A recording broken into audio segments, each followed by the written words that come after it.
types of like metallizing? Sure. Like Well, there's silver. I've got gold, silver, and aluminum. But the aluminum oxidizes, so it grows a coating over it, and that prevents it from conducting with the air. And there's a whole lot to that, right? And so that basically like manifests in it like losing effectiveness. So you again spend a couple months, building one of these aircraft. You get videos, you do some demos, and then really nothing else changes to the aircraft other than it just sitting there. And then over time, it can lose effectiveness. Yes. In some cases, not be able to take off over That's right. that period of time, right? Yeah. So can you talk about like what the process was like? Starting with those first, plastic with aluminum material. Sure. Well, let me say a few things. Number one, at first I was doing spirals, hexagonal spirals, right? Not with the material I also made spirals that are smooth with the shrink wrap stuff I was telling you about, the expensive stuff. But I had to take that to the ready-made spirals to the aluminizing guy, and he would coat them with aluminum for me. But that's a whole project in itself there. But so I made hexa spirals, with straight segments, and then I noticed that when I hooked the power supply up to the inside of the coil, that most of the wind would be blowing there and hardly any on wind to the outside edge. Right? So I thought, well, I'll put jumper wires between all the rings, so that I can guide the current to the outermost, so it'll blow evenly across the whole thing. Yeah. So then I did that, and then I thought, well, why am I using since I have to have jumper wires, why bother to have a spiral, hexa spiral? Why not just have concentric hexagons? Right. It's much stronger, right? And I have to have jumper wires anyway to connect them all together. Am I being clear? Yeah. Okay, so that's why it evolved into concentric hexagons, right? And then and of course the original ones were all smaller, right? But I had to make them larger and larger to get more lift with the same current. It's kind of like the human-powered helicopter thing. You have to have a huge propeller to fly with just a human pedaling, right? Right. So it takes a lot. The large surface area gets much more lift. The human-powered helicopter produces about 100 grams of thrust per watt, whereas a regular helicopter is more like 10, 15 or something like that. Right. So it's 10 times more thrust per watt.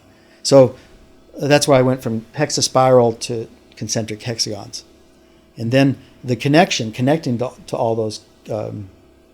To aluminized materials or metallized materials, whatever coating you have. Yep. If you put the wire you can't solder to it, right? Because it's angstroms thick metal over plastic. Right. So soldering is out. You can use conductive epoxy to hook a wire to it, but as soon as the epoxy dries all the way, it breaks the coating. You get a crack all the way around where the spot of epoxy is, right? Conductive epoxy. So then if you use tape, same thing. When the tape it lasts a little longer, but then when the tape starts to dry and the adhesive dries, it all comes loose. So you have a whole bunch of bad connections and an unreliable thing to show. Okay. So finally I found this, I hope that I put it in my patent and it's public, but I think I did, I found if you use extremely small magnets, and they're very tiny, I can't think of an analogy. What's that small, the round, disc-shaped? I can think of something that small. Yeah. Speak for yourself. Yeah. But, little tiny magnets, so you put one on each side of it, and it clamps together, and you have the wire soldered to that tiny magnet. You have to do it really quick, or it kills the magnet, Yeah. Or you can glue them, but I usually solder them just real fast. Yeah, that's kind of similar to making battery packs. You can solder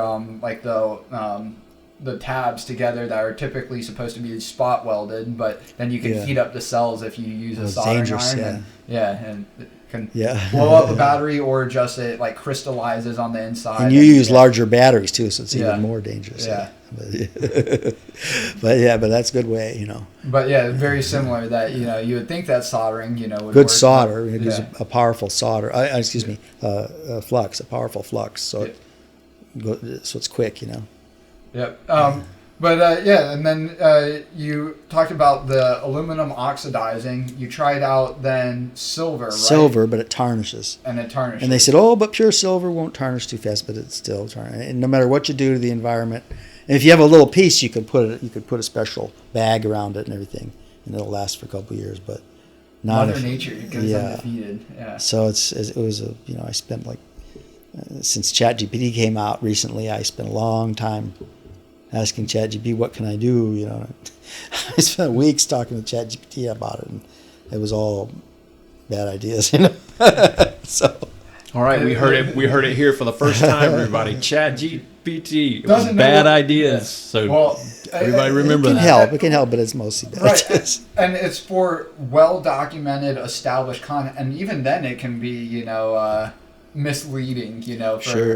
Lack of a better way to put it. But yeah, even for some of the work that we're doing, which using established programs, but they're still really popular over the last few years. And so talking 2022 or more recently, there's just not a lot of content information that ChatGPT and some of these other platforms are pulling from. And it's basically if we're needing to do drone setup or configuration, modify parameters for one of our radios, ChatGPT is practically useless there. And I can imagine there's not a lot of content that it can pull from for, hey, I'm building an Ionic wind aircraft. What materials can I use? How can I improve? Well, it's a wonderful machine, but it can. It doesn't.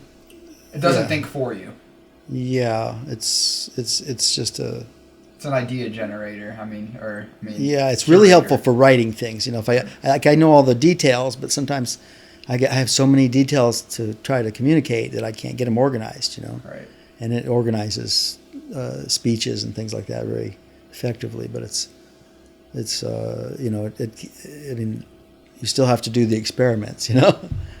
Yeah, that's something that we do a lot of software development for our drone control software, and then we'll do software simulations, and then you get out to go test it, and it's well, we did all this in software, so why do we even? And then we go out to test it, and it doesn't work as it did in the simulation, and it's you can do all the simulations that you want, but until you actually get it out to test, physical experiments. I want to say it's not all for naught prior to then, but practically speaking, right?